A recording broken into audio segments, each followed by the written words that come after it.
Okay, we're on our sixth and last video for the workshop session number 1, and this one's focused on our class period, and that period may be the entire hour, the entire hour and a half. It may just be 30 minutes, 20 minutes, but whatever this session is, how do we plan for that session? And of course, we first identify the goals and objectives. We like to list those on the board, list those somewhere in the class where students can see them. So when we're going over objective number 1, it's clear what they're required to be able to do or know from that objective number 1. So make those very clear. First step to the learning process, crystal clear expectations. Now, those objectives must be specific, measurable, attainable, relevant, and time bound. If you're in Quality Matters, you're probably familiar with this because that's what's required for the online courses. Now, Quality Matters in traditional also, so that's exactly why all courses should have a list of objectives, clear expectations for students. So once we have that, students know what objectives we're covering on Monday. They know which ones we're covering on Wednesday. So when they get to class, we start with an introduction. That's our attention getter. Limited or no new terminology. We don't just jump into the lecture, and we sure don't just start off with new terminology, acronyms. What we start with is questions. Great teachers ask great questions. And remember, you're not the answer key. Let them flounder, let them figure it out. And these questions should inspire the curiosity. We can use all kinds of things to help us with this. Videos, problems, demonstrations, stories, analogies. It's going to set the stage for the learning. So we're not trying to get learning here. We're trying to set the stage for learning. We're trying to explain why are we teaching this lesson. If we can't explain why, then the student is not going to sense the relevancy. So when they say, why are we having to do this activity? Why are we having to learn this? And we can't come up with a logical response, they're going to wonder, well, how relevant is this to me? I can remember math classes, it was, they'd always say, well, when we'd ask questions like, well, when are we going to use this? When do we need this? They said, well, you'll need it when you get the next math course. So we get the next math course, we ask the same question, and we get the same answer. So we start wondering, well, when are we really going to use this? So relevancy there. And during this intro, it is imperative we connect this to previous knowledge. That's why we want to know their misconceptions, so we can better connect it. New learning can't occur out of midair. It must connect to old learning. And of course, we have to model that enthusiasm for learning. If you catch yourself saying, well, my students just aren't motivated to learn my subject matter, well, then you need to focus on your motivation to teach the subject matter. Whatever, use the law of mirrors. Whatever you say your students are weak in, ask yourself, what are you doing to get better in that same area? If we're doing group work for this, you would write an objective for your first unit lesson. And in the highest enrollment course simply means it'll have the largest impact on students. And then think about how you'd introduce that objective. Not lecture on it, introduce it. And then go another step further with intentional teaching and Google some videos and pictures that could be used with that objective and copy those in.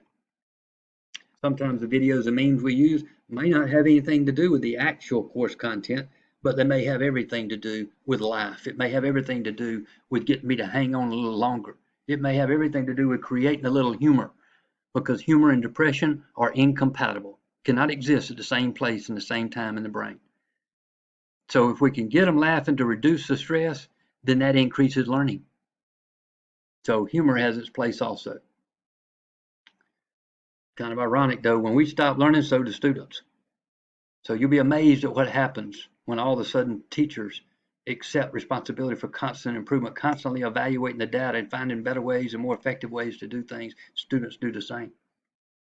So how do we plan for that class period? We've gone through the introduction, maybe 2, 3, 4, 5 minutes. But once the introduction is over, we get down to the lesson objective. That part that we don't want to spend any more than 10, 15 minutes max on. So that's our quote unquote lecture.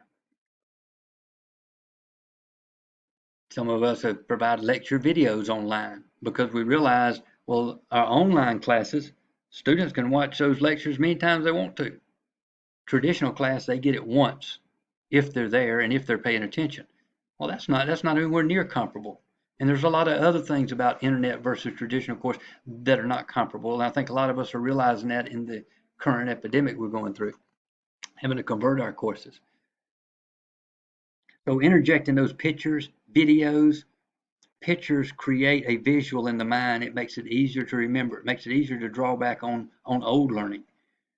So keeping a collection of those for each of your units, you can build these very, very quick. Matter of fact, even a better scenario is challenge your students to come up with these, to come up with pictures, videos, memes, whatever it is. And you can kind of cull off, keep the really good ones, and then you got them for use for next year. If you're having a problem doing that, you may go to your PowerPoint and just find some keywords in that PowerPoint. What I would prefer doing, though, is doing it in reverse. I like to find a really good picture, really good video, and then try to find something in the slide that's relevant to that. And maybe the meme is on opportunity or encouragement, or find something in the video to connect it to, even if there's not a direct connection. Let's try this video for our screencast-o-matic here. But this could be used in a multitude of courses. What we want students to focus on, what I like before a video to kind of provide some prompts, is I asked them to keep in mind what year is this video, and what state is it in, and what's this wind speed that he refers to during the video.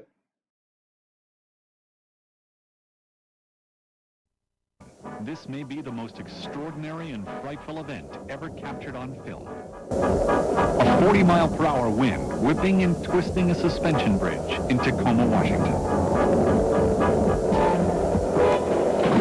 November 7th, 1940. Only 4 months after it was finished, the Tacoma Narrows Bridge dramatically collapses into Puget Sound and into engineering history. Even though it happened half a century ago, this old steel girder bridge is still influencing bridge building and design today. This is aerodynamics in 3D coming at you right between the eyeballs. You really have to get up, sit up and take notice of this thing.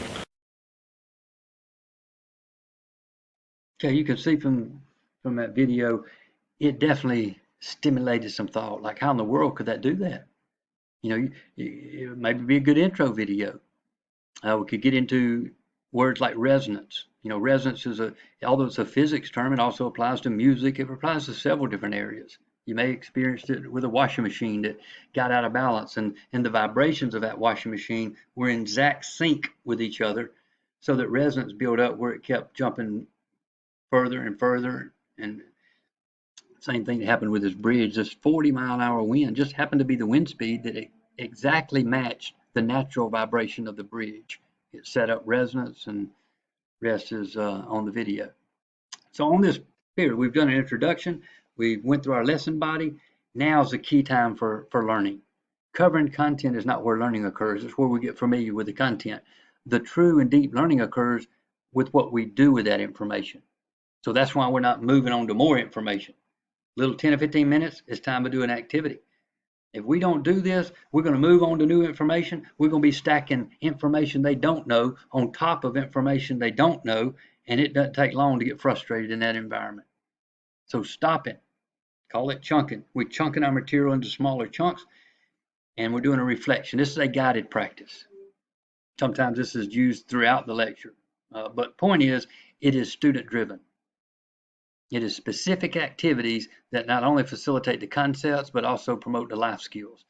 Good time for you to just kind of circle around the room, check for understanding. In the sciences, we have a period set aside that's our lab period. But what a lot of courses are doing is they're just incorporating that lab within the lecture so that they can use this reflection as a time, quote unquote, to do the lab. I've had some other courses say, well, we don't have that advantage. We don't have labs in our courses. A lab is simply an active learning activity. Any course, every course should have labs, quote unquote. Every course should have active learning activities. There may not be a lab period set up for that, but that's why we're going over the 4 parts of the class period. So it allows you to kind of circulate around the room, check for understanding, check their notes. And then the last part is the actual assessment. This is where they check for their understanding independently. They're not working in groups anymore. The guided practice may have been in groups, but the assessment needs to know, all right, what do I need to know? Then I can understand my shortcomings, identify misconceptions. This could be done in a multitude of formats. Doesn't always have to be a quiz. Be a writing assignment, could just be a short answer discussion. And these are really short also.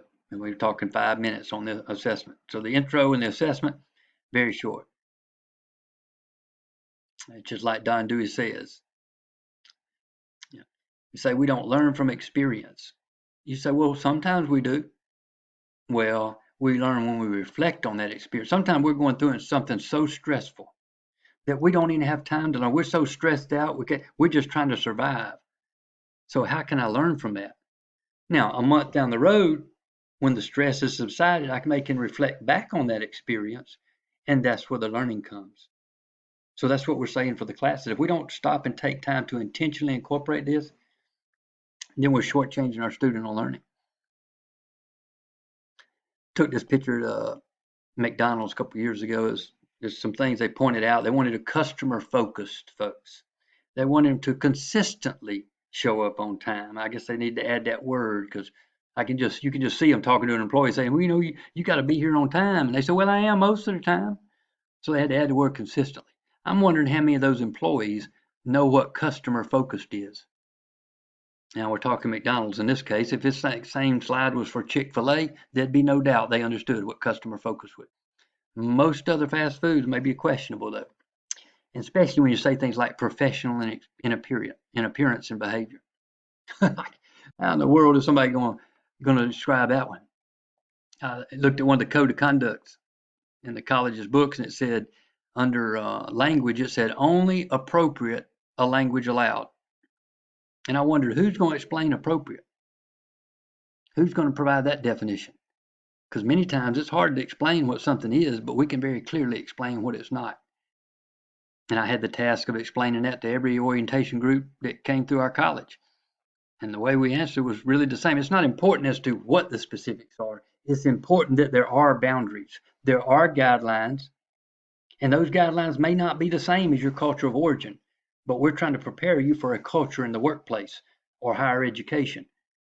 And there's a certain behaviors and appearances that are appropriate for those that may or may not be appropriate in your culture of origin. So different rules. A basketball court does not have the same rules as a football field. We know to change our behavior when we walk on a different playing field, different venue. So that's the main point. So we're talking to orientation students. This is really simple. We say, let's focus on what's definitely not appropriate. GD and MF and a tone of voice where people can hear it around you is not appropriate for an institution of higher learning, period. Now, somebody may say, well, what about this word? What about that word? You're trying to get into gray area stuff. The point is there are boundaries. That's the main thing. And you can read that to yourself. I'm sure based on that phone number, somebody just made this up jokingly, but it has a lot of truth to it.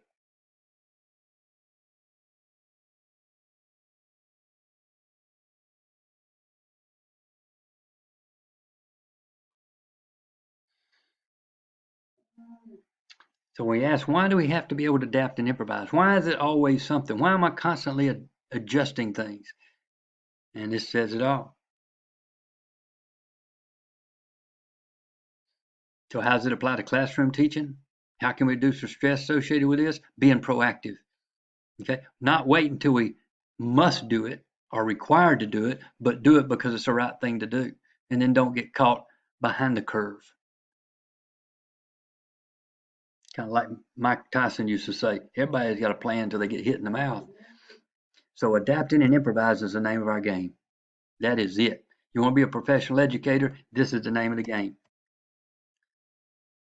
So since student names are one of the top strategies for promoting relationships in class, what intentional system do you have for using all student names each class period? Because when we ask faculty, they say, yes, using student names, that's really important. Well, if it's important, then is it important for all students? Or is it just important for some of them? So in other words, do I have an intentional system for using all student names during the class period?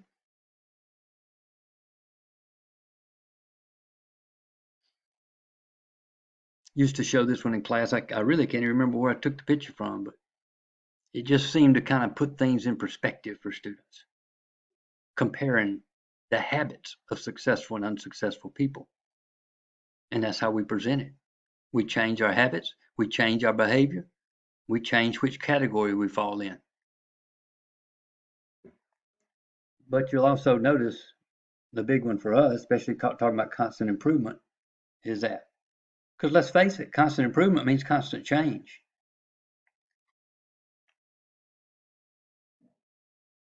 And this is just an example of intentionally interjecting life lessons into the course. And when you do that, the response from students will be they get much more out of that sometimes than they do any of the course content. Sometimes it's just simple quotes that make the biggest impact. Want something you never had, got to be willing to do something you've never done.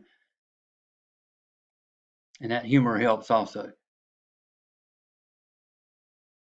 Helps keep students engaged, keeps the stress level down. Anytime the stress level drops, learning opportunity goes up.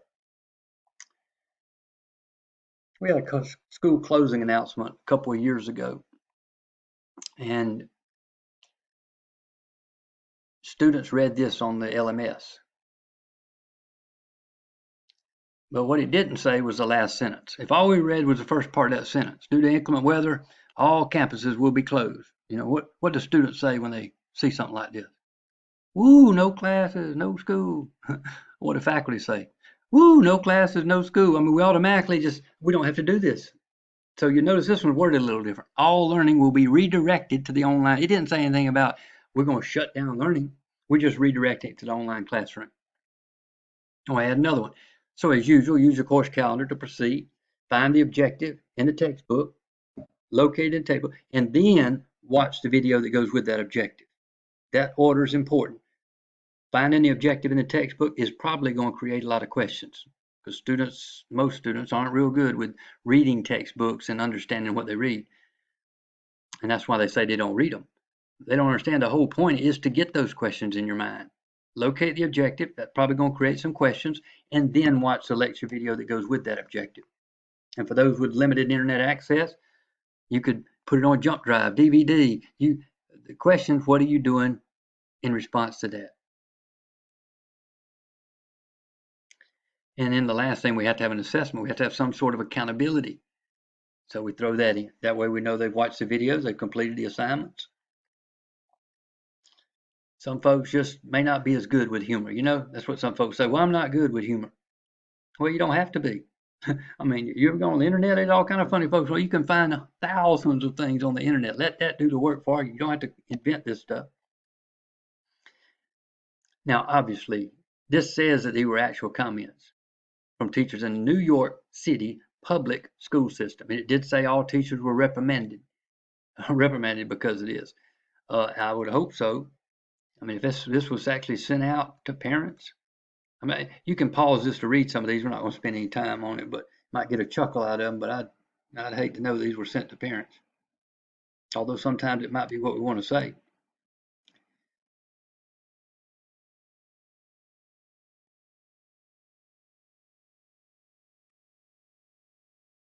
So once again, our responsibility, every employee's responsibility in the community college system, is to inspire and facilitate learning.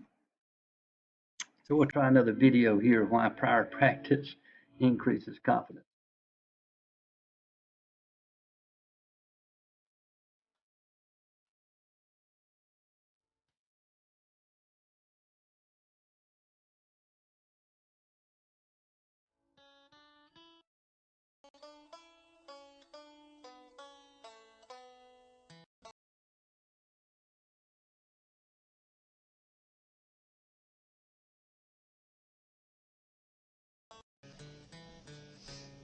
Experimenting with fireworks for Halloween, and I think I've perfected with sulfur, and I'm using some potassium magnesium. So I'm going to light this, and it should just sparkle a little bit. As a chemist, I can appreciate this video a little more than some. Actually, I think I'll turn the light out. But he probably should have practiced this before demonstrating it, especially if it was in front of a class. Let's try this out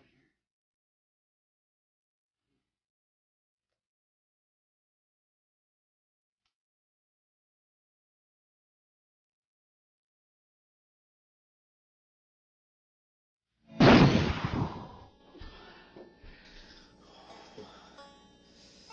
Holy smokes.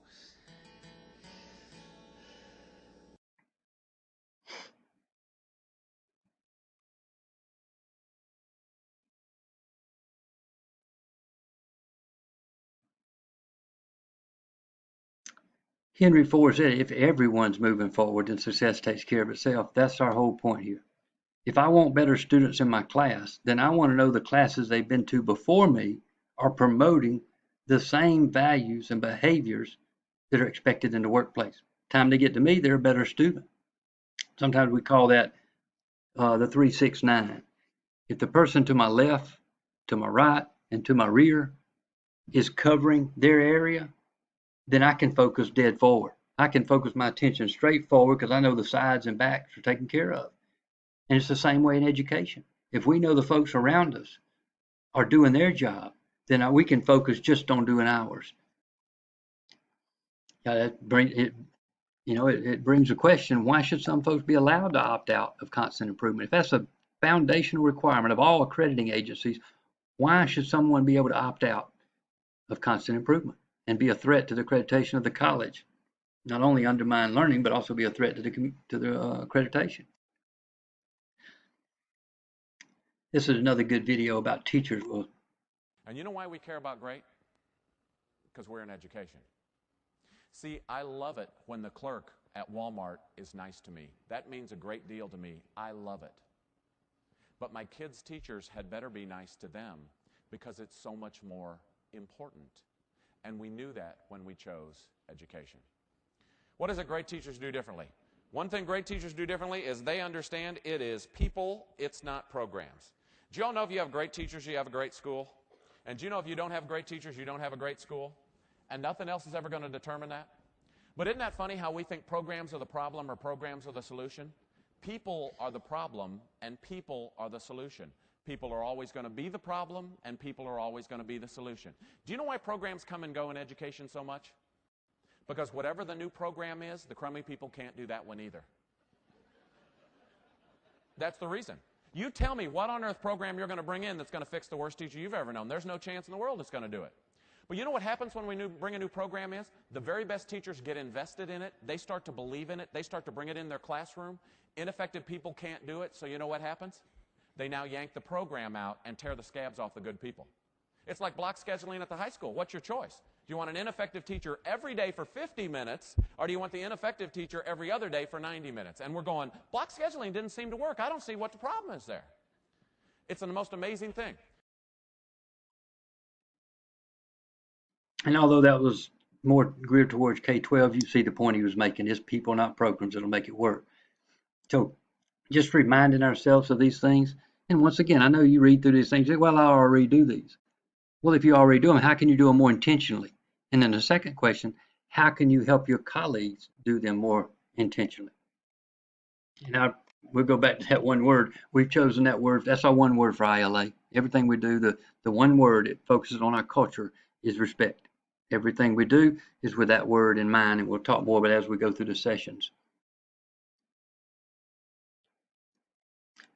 The 5 strategies that we'll be using for course redesign. Once again, we're not going to spend time elaborating. Our second session is devoted entirely to this, but we wanted to go ahead and prep you for it because you may have already have many of these. I hope most of you already have unit objectives for every unit and every course you teach. If not, we need to get those constructed. But we also need to evaluate the ones we have if we have them. See if we can note the ones that are essential and maybe note those that are not so essential. We use course evals to actually improve the positive learning environment. In other words, improve perceptions of students, not just throw them in a box somewhere and never do anything with them.